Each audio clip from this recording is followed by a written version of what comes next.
It seems like we're playing Jamaica a little bit too much this year, and I'm still not tired of beating them. Hi, if you're new here, I'm Filippo, and welcome to Tactical Mirrors TV, and welcome to another preview of US Men's National Team versus the Reggae Boyz, a full preview. We're going to talk about the US Men's National Team roster, news updates, where to watch the game if you're in the United States, on TV I mean, right? We all know where the game's going to be played, at the beautiful Q2 Stadium at Austin, Texas. With that said, guys, if you enjoyed this, make sure to comment down below your prediction for the game and your predicted starting 11 for the United States if you're American, and for Jamaica if you're Jamaican. At the end of the video, I'll give you my score prediction, and I'll also give you my predicted starting 11 that Greg Berhalter will use, as crazy as that sounds. I'm also going to have a special guest throughout the video, JD from IMAX of Football. I'm putting his link on the description. Make sure to subscribe to his channel as well for some amazing Jamaican content. He'll be giving his predicted 11 for Jamaica and try to trash talk. He's really not good at it. So let's roll the intro and let's get this party rolling.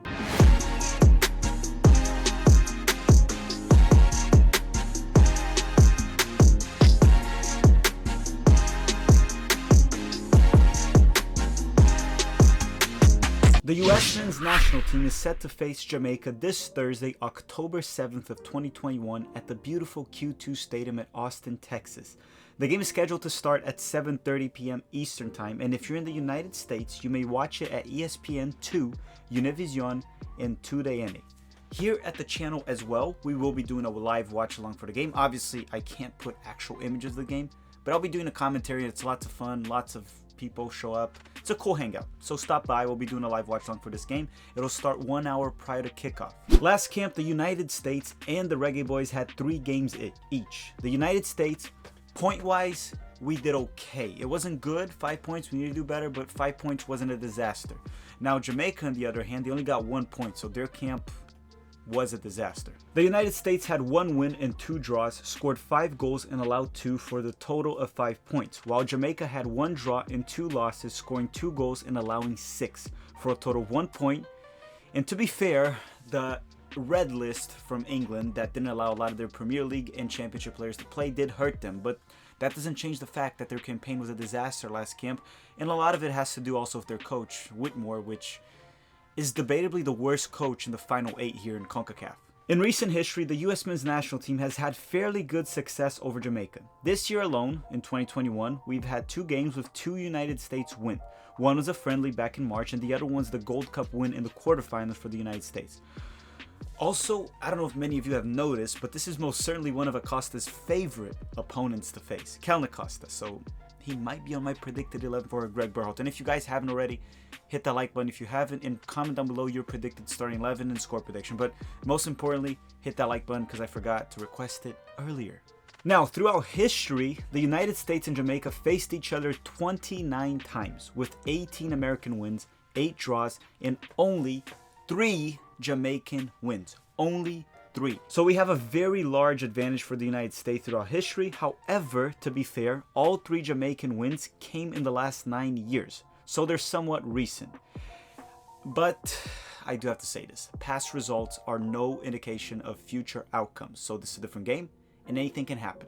Now let's go real quickly through the updates of the US Men's National Team roster, talk about the players in it, and then JD will show up, and then I'm going to go to Greg Berhalter's predicted 11. The United States comes into this camp with a 27-man roster averaging 24 years of age, but the 27 actually just got cut down to 26 as John Brooks will not be available due to back injury.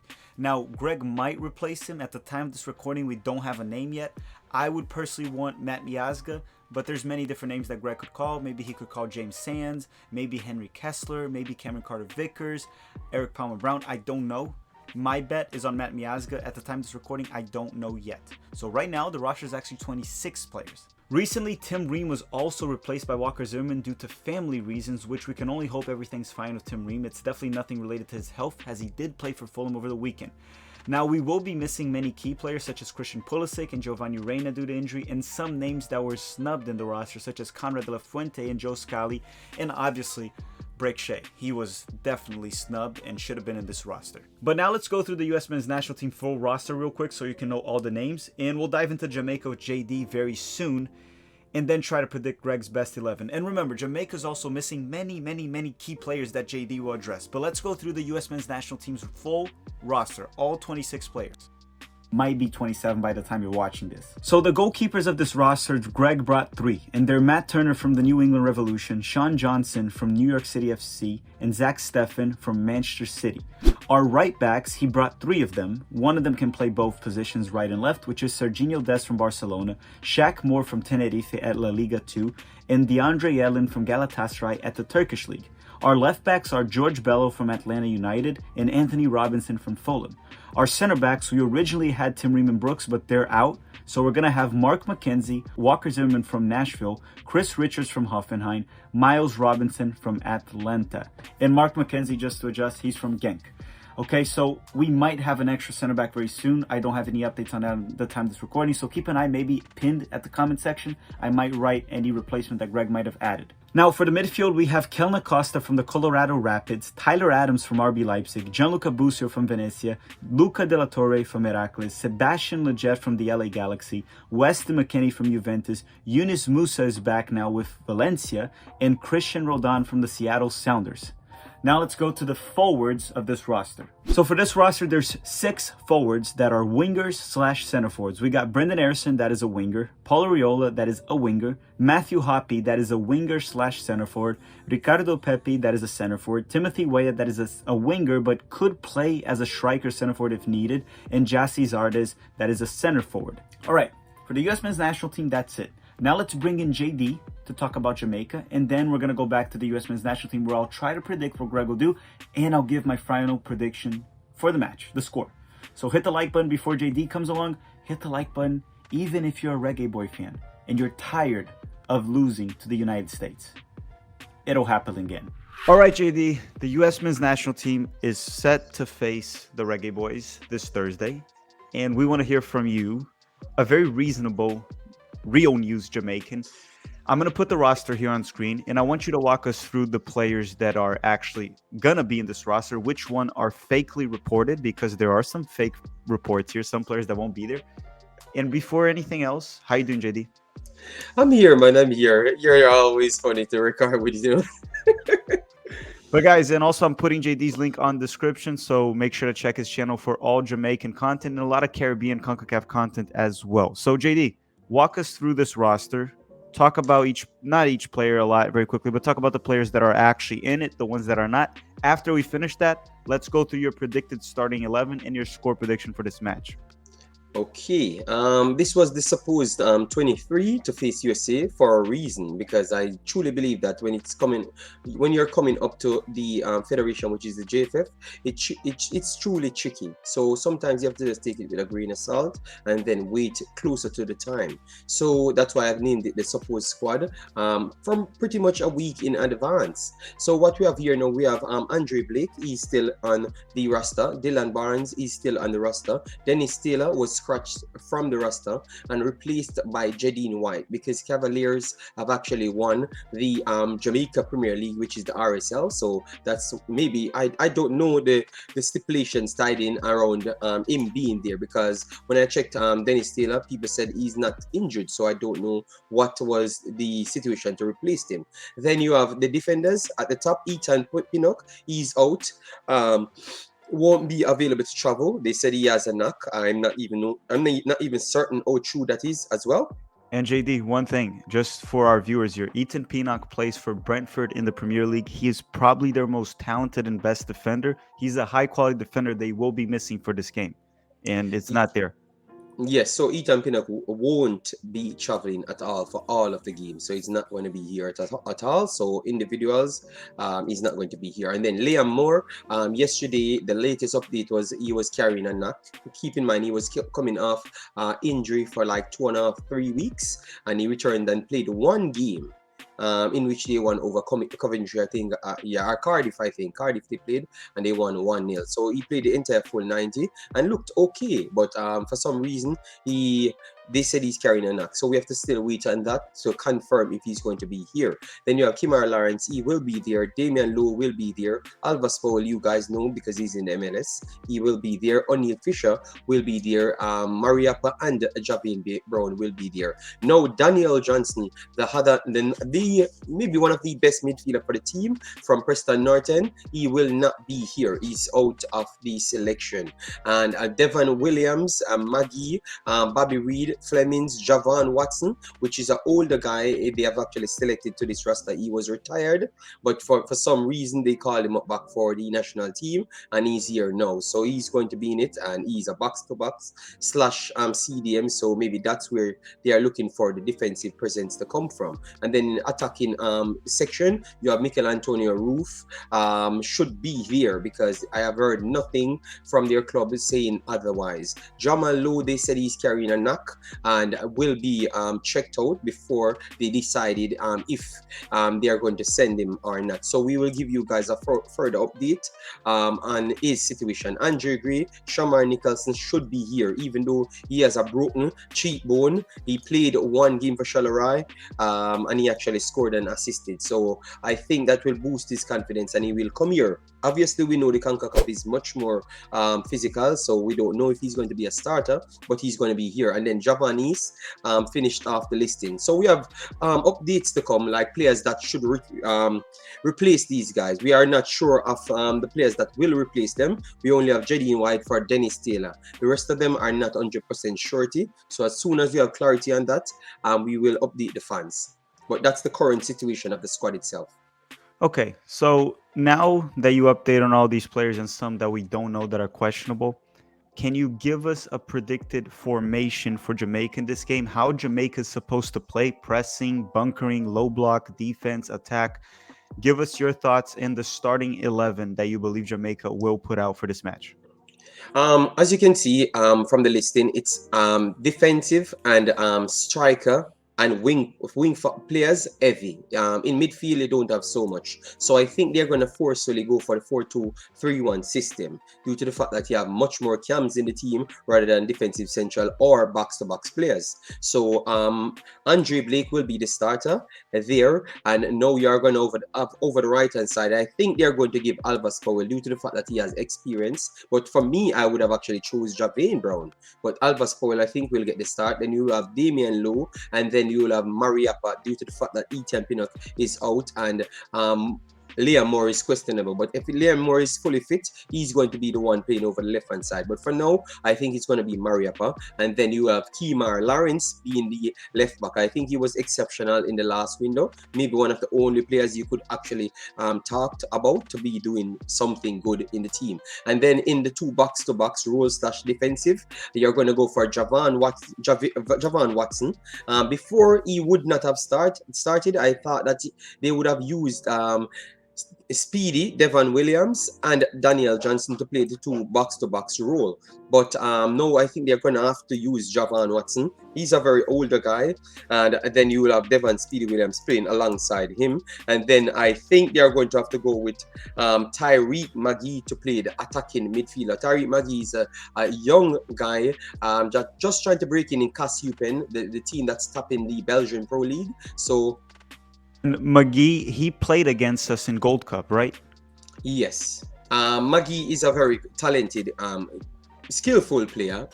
I think he's a little bit weak on the strength side, but obviously that's not the criteria for being an attacking midfielder. So that's the overall situation on him. So I think he will be the attacking midfielder. And then up at the striker elm, I think we might have to just go for Shamar Nicholson to start up front and then put Mikel Antonio over the right hand side and put Roof over the left hand side. If Jamal Lowe is there, I think everything shifts over. If Jamal Lowe is there, I think Mikel Antonio will play over the right hand side, Jamal Lowe over the left, and then Roof would be the striker. But because you're not sure, you have to Bobby just Reed go that way. No, I think he's going to be a struggle for Bobby Reed to be in it. You get me? But if Jamal Lowe is not there, I could see Bobby Reed transitioning to be over the left hand side. I think so. But they have to jump up the squad to make it compact to try and stop you. And I think Bobby Reid has the ability to track back and actually put in tackles. So yes, maybe Bobby Reid will make it over the left-hand side. So sorry about that. Bobby Reid on the left-hand side. Shamar Nichols over in the central, and then Mikel Antonio over the right-hand side. So that means Roof would have gone to the bench if Jamal Lowe is not present. And for many people that don't know, Mikel Antonio has played as a winger in the past. He has played as a right back in the past. Yes. So it's not going to be inconvenient for him. I prefer him as a center forward, and he's been amazing for West Ham this season as a center forward. But it won't be weird to see Mikel Antonio playing the right wing. So JD's not crazy. He's not crazy. So JD, based on this formation, do you think Jamaica is going to go to attack, to defend, try to win the game? What are you expecting from Coach Whitmore, which is probably the worst coach in CONCACAF? Why you have to put that in? I think both of us fighting for the worst coach in CONCACAF, so it doesn't even really matter. True, very true. To be honest, it's a struggle right now. We have to just really hope and pray that these guys just go out there and give it their all. I don't think the team is strong enough to compete with even a depleted United States team, because you guys' depth is very big due to the fact that you won the Gold Cup with a second string team, and these guys come into the first team and looking very much stand out. So I think you guys have a big roster to choose from, and your midfield is very much stand out, and that's where we have the biggest issues, because we truly don't have one solid box-to-box defensive midfielder in the team right now. Anthony Grant would have been a very good addition, but he will be out, guys.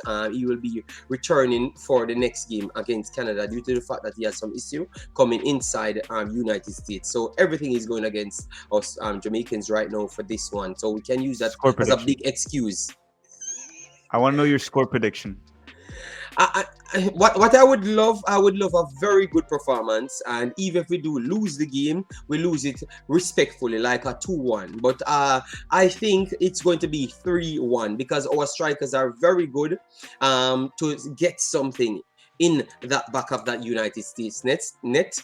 I just believe that our midfield will let us down, because we literally don't have a midfield. And I think everyone watching this video, and they are Jamaicans and updated with the facts, they are going to say the exact same thing. So JD said it, United States 3, Jamaica 1. We'll see. He's trying to go for the post of King of Predictions here in the channel. JD, thank you very much once again. It was very good, very insightful, and I learned even more about the Jamaican national team. Thank you very much, JD. Okay, you've heard it from JD, everything you need about Jamaica. Now let's talk about the predicted starting 11. I personally think Greg is going to go to his go-to formation. I think Greg will go on a 4-3-3 for this match, and he's going to try to put a very physical team, right? Expect a lot of physicality from Jamaica, so he's probably going to go for a more physical midfield. The center backs will probably be ones that are maybe more built up, stronger center backs. So that's the logic I'm going to use to try to predict what Greg will do on this 4-3-3. So I believe he's still going to go with Matt Turner on goal instead of Zach Steffen. Matt Turner has been on a roll, and I think he's going to keep Matt Turner. I'm okay with either one personally. The right back, in my opinion, will be DeAndre Yedlin, and the left back will be Serginho Dest. The two center backs for this game, I think Greg's going to go with Walker Zimmerman and Miles Robinson. For a few reasons. Experience, because he loves using that excuse, and physicality. I personally, since we don't have John Brooks, I would go with Miles Robinson and Chris Richards, but Greg will likely go with Miles Robinson and probably Walker Zimmerman. Now, for our midfield, I believe he's going to put Tyler Adams as our 6, and then Weston McKennie and Kellen Acosta as the dual 8s. Yes, I think he's going to put Kellen Acosta instead of Sebastian Lletget. 1, because Acosta loves to play against Jamaica, and 2, because Acosta's physicality and CONCACAF style of play might actually be important in this match that might be very scrappy and very physical. I don't think it's the ideal match to put Sebastian Lletget from the beginning. That's what I think Greg will do. I would personally love to see him put Tyler Adams, Weston, and Yunus Musa, or maybe Luca De La Torre, maybe. Now, the two wingers, I believe, is going to go with Paul Riola on the right wing and Brendan Harrison on the left wing. Up top, I would love to see him go with Ricardo Pepi, but I think for this match, it's going to be Gyasi Zardes. So just to recap, I think he's going to go with Matt Turner on goal, DeAndre Yedlin on the right back, Dest on the left back, Walker Zimmerman and Miles Robinson as the two center backs. The midfield, I think he's going to go with Tyler Adams, Weston McKennie as an 8, Tyler Adams as a 6, and then Kellen Acosta as an 8 as well. On the right wing, we're going to see Paul Riola. On the left wing, Brendan Harrison. And up top, I think Gyasi Zardes will start. Look, and don't criticize me. That's not what I would personally do, but I'm not the coach.